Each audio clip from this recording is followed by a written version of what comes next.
I find it a little difficult to say what the subject matter of this seminar is going to be, because it's too fundamental to give it a title.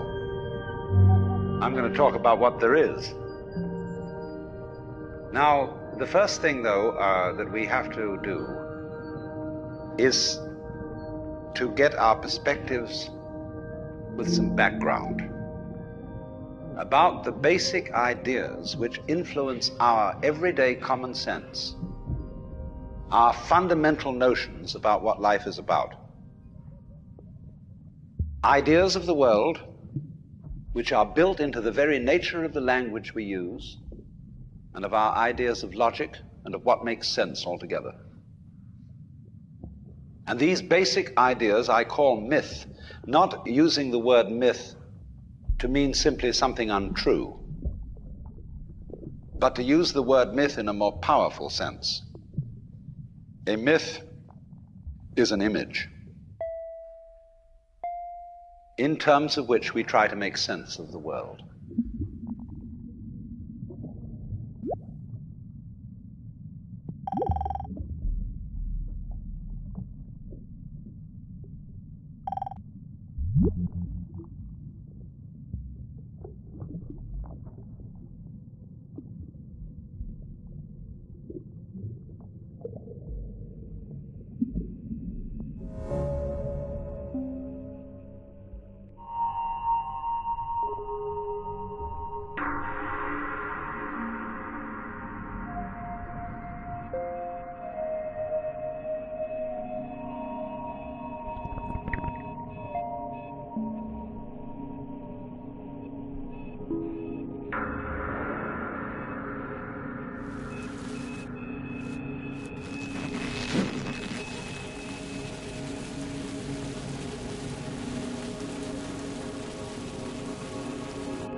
You, as a human being, you grow out of this physical universe in just exactly the same way that an apple grows off an apple tree.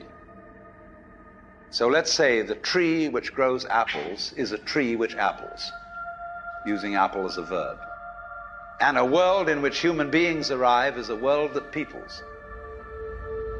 And so the existence of people is symptomatic of the kind of universe we live in. Just as hair on a head is symptomatic of what's going on in the organism. But we have been brought up not to feel that we belong in the world. So our popular speech reflects it. We say, I came into this world. You didn't. You came out of it. We say, face facts. We talk about encounters with reality, as if it was a head-on meeting of completely alien agencies, and the average person has the sensation that he is a somewhat that exists inside a bag of skin, a center of consciousness, which looks out at this thing, and what the hell's it going to do to me? I recognize you kind of look like me, and I've seen myself in a mirror, and you look like you might be people. So maybe you're intelligent, maybe you can love too, and perhaps you're all right. Some of you are anyway. You've got the right color of skin, or you have the right religion, or whatever it is, you're okay. But there are all those people over in Asia, Africa, and they may not really be people. When you want to destroy someone, you always define them as unpeople.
We have this hostility to the external world because of the superstition, the myth, the absolutely unfounded theory that you yourself exist only inside your skin. Now, I want to propose another idea altogether. Billions of years ago, you were a big bang. But now you're a complicated human being. But so we define ourselves as being only that. If you think that you are only inside your skin, you define yourself as one very complicated little curlicue, way out on the edge of that explosion, way out in space and way out in time. And then we cut ourselves off and don't feel that we're still the Big Bang. But you are. Depends how you define yourself. You are actually, if this is the way things started, if there was a Big Bang in the beginning, you're not something that is a result of the Big Bang. You're not something that is a sort of puppet on the end of the process. You are still the process.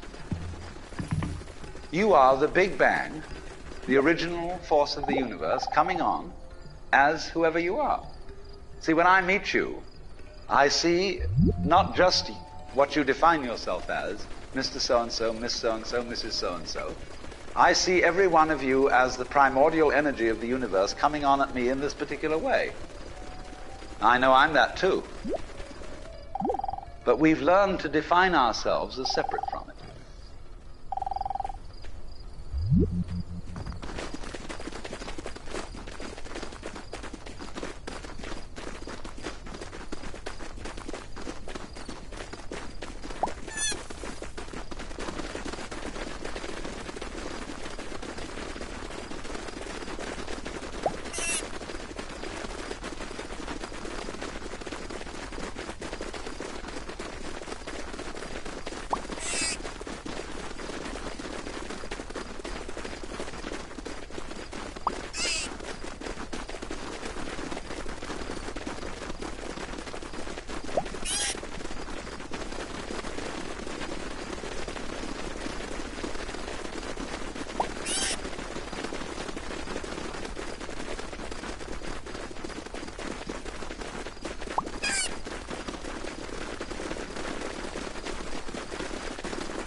What I would call a kind of a basic problem we've got to go through first is to understand that there are no such things as things. That is to say, separate things. That is only a way of talking. If you can understand this, you're going to have no further problems. I once asked a group of high school children, what do you mean by a thing? And first of all, they gave me all sorts of synonyms. They said it's an object, which is simply another word for a thing. It doesn't tell you anything about what you mean by a thing. Finally, a very smart girl who was in the group said a thing is a noun. And she was quite right. A noun isn't a part of nature, it's a part of speech. There are no nouns in the physical world. There are no separate things in the physical world either. See, the physical world is wiggly. The clouds, mountains, trees, people are all wiggly. And only when human beings get working at things, they build buildings in straight lines and try and make out that the world isn't really wiggly. But here are we sitting in this room all built on straight lines, but each one of us is as wiggly as all get out.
Now then,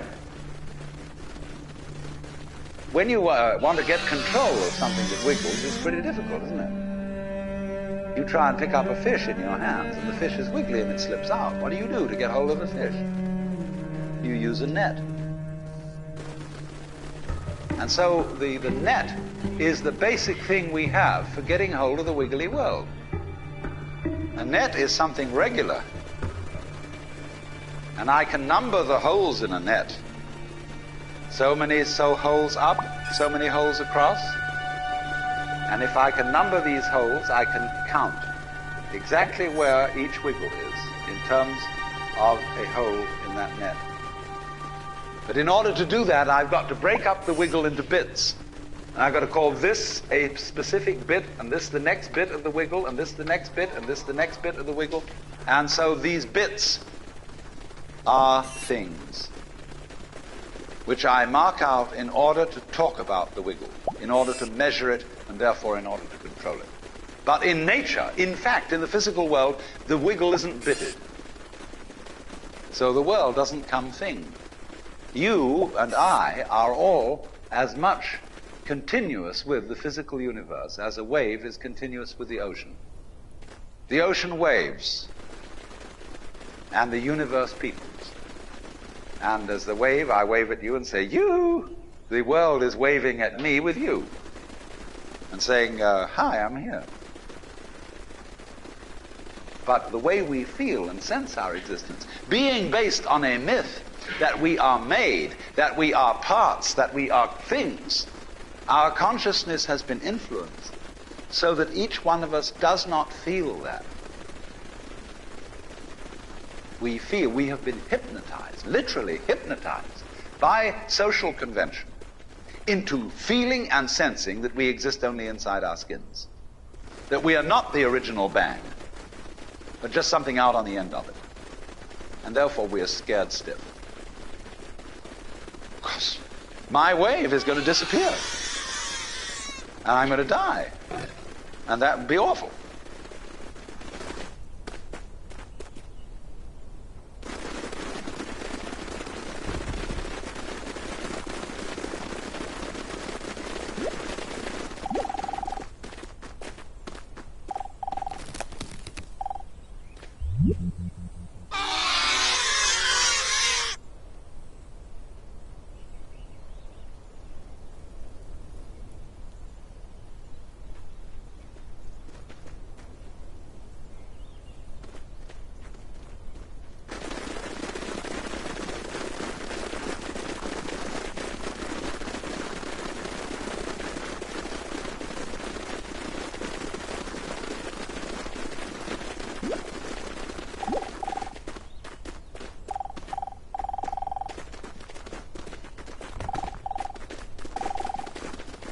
You